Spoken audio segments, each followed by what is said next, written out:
There were things I used to buy thinking they were a good deal, but the world has changed so much lately. The inflation we have seen since 2020 and the shrinkflation from big corporations have forced me to rethink how I spend every dollar in 2026. I want to go through 10 items that I believe are no longer worth your money. I will also share the alternatives I use to stay on track for my goals. We should start with the first item, which is food delivery apps. Services like DoorDash and Uber Eats are simply not worth the price anymore. Back in 2014 or 2016, when these apps were new, they felt like a miracle. It was so convenient and simple to get food from across the city in those early days. These companies used venture capital money to subsidize the delivery fees just to get us addicted to the service. But in 2026, using these apps is one of the worst financial moves you can make. Beyond the high delivery fee, you are paying service fees, packaging fees, taxes, and tips for the driver. Even worse, the menu prices on these apps are often marked up by 30% compared to the actual restaurant price data. From April 2026 shows that an average order is 30 to 40% more expensive than eating in person. The only way to get a somewhat fair price is to pay $9.99 a month for a subscription, like Dash Pass. You have to spend money just to have the privilege of spending more money. Let us look at an example from Chipotle. A burrito on the app is $15.35, which is already higher than the store price. By the time you reach the checkout screen, the total is $22.16, even with a subscription. If you do not have a premium credit card covering that fee, you might pay nearly $29 for a single burrito. That is double the cost of the food itself. My advice is to delete the apps and pick up the food yourself. The second thing not worth your money is a brand new car and the heavy loan that comes with it. By early 2026, the average price for a new car has climbed to about $50,000. The average monthly payment is now around $750 just 10 years ago. That payment was only $490 for a standard 5-year loan at 4% interest. Now, because interest rates have stayed high and car prices have surged, owning a new vehicle is becoming a burden. People are now taking out loans for 6, 7, or even 8 years just to afford the monthly payment. This means they are paying for a depreciating asset longer than they will likely even own the car. Let us look at the math. If you buy a $50,000 car with a 72-month loan at 7% interest, you will pay over $11,300 just in interest. You are throwing away $11,000 just for the smell of a new interior. By the time the loan is paid off, the car might only be worth $25,000. For the first few years, you actually owe more than the car is worth. The opportunity cost here is massive. If you took that $750 a month and put it into a low-cost SP 500 index fund, that money could grow to over $1.1 million over 30 years. A much better alternative is to buy a high-quality 3 to 5-year-old used car with cash or a very small loan. Since most of the depreciation happens in the first few years, you can get a great vehicle at a 40% discount.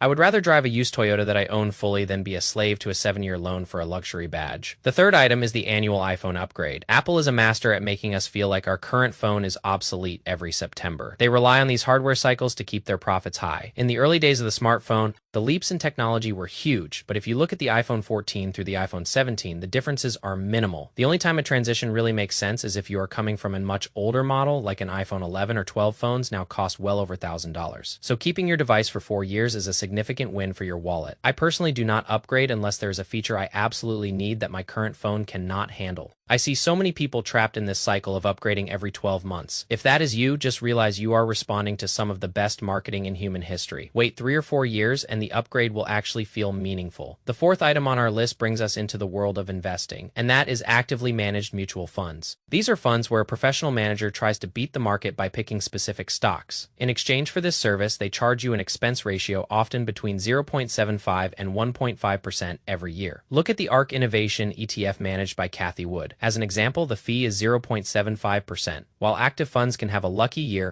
the ARK fund fell significantly over a 5-year period, while the SP 500 rose over 65%. Data from the last 20 years shows that a very small percentage of active managers actually beat the market benchmark. Most of them fail, yet they still collect their fees from you regardless of performance. In 2026, there is no reason to pay these high costs. We have passive ETFs like VU or VTI with expense ratios as low as 0.03%. If you invest $10,000, you only pay $3 a year in fees over 30 years. The difference in fees can be life-changing. If you have $500,000 growing at 8% for 30 years in a low-cost fund, you end up with $5 million. In a fund with a 1% fee, you only end up with $3.8 million. That $1.2 million difference went straight to the fund manager, not you. Check your 401k or brokerage account today. If you see anything with a fee higher than 0.25%, consider a lower-cost alternative. The fifth thing that is no longer worth it is the extended warranty. When you buy a laptop or a television, retailers will try to sell you a 3-year protection plan. This is almost always a bad deal. First, if you use a premium credit card like a Chase Sapphire or an Amex Gold, they often extend the manufacturer warranty for an extra year for free. You are paying for protection you already have. Second, These warranties are filled with exclusions that make it hard to actually get a repair. Extended warranties are one of the highest margin items for retailers because they play on your fear. The company is betting that you will lose the receipt or the product will break just after the warranty expires. I prefer to self-insure. I take the money I would have spent on the warranty and keep it in my emergency fund. If the item breaks, I have the cash to fix it or replace it. The sixth item is overpriced wellness products. Wellness used to be a simple concept of self-care. Today, it is a $7 trillion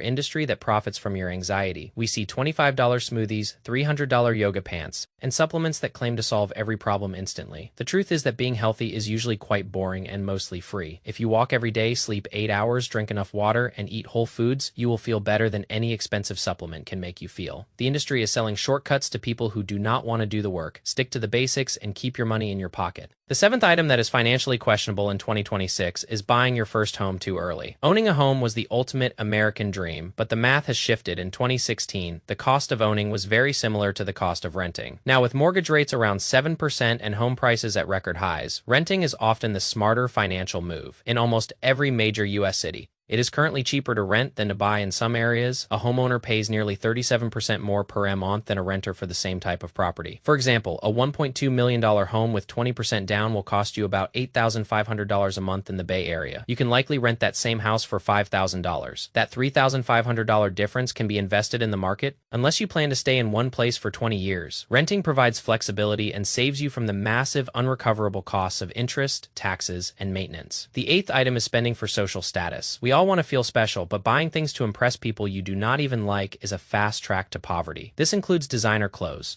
VIP tables at clubs, or expensive festival tickets just for the photos. The gap between being on track for a comfortable retirement and being broke is often just a few $100s a month. That is the money people spend on status symbols. Before you buy something, ask yourself if you would still want it if no one else could see it. If the answer is no, put that money into your index funds. Instead, your future self will care much more about your net worth than your current neighbors care about your shoes. The ninth item is fast food. I grew up eating McDonald's and Burger King because it was cheap and fast. In 2026, the price gap between fast food and a decent local restaurant has disappeared. A meal at McDonald's can easily cost $14 now. For that same $14, I can go to a local cafe or a taco shop and get much higher quality food. The quality of fast food is still low, but the prices have moved up to match casual dining. Even pizza prices have spiked. I recently saw a single pizza for $40 and realized the value was gone. If you want a deal, Costco is one of the few places left with their $1.50 hot dog and $10 pizza. Otherwise, it is better to cook at home or support a local restaurant that serves real food. The 10th and final item is big arena concerts. 10 years ago, a $50 ticket could get you into a great show. Now, between dynamic pricing and massive fees from sites like Ticketmaster,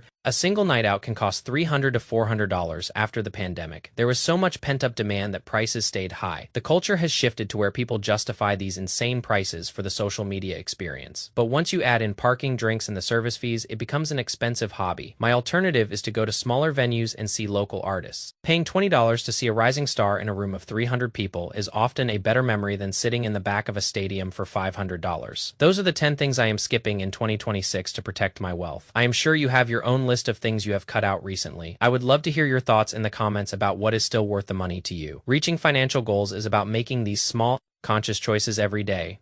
Thank you for spending this time with me. If you found this helpful, you might want to watch my deep dive on the car loan crisis next. I will see you in the next one. Goodbye for now.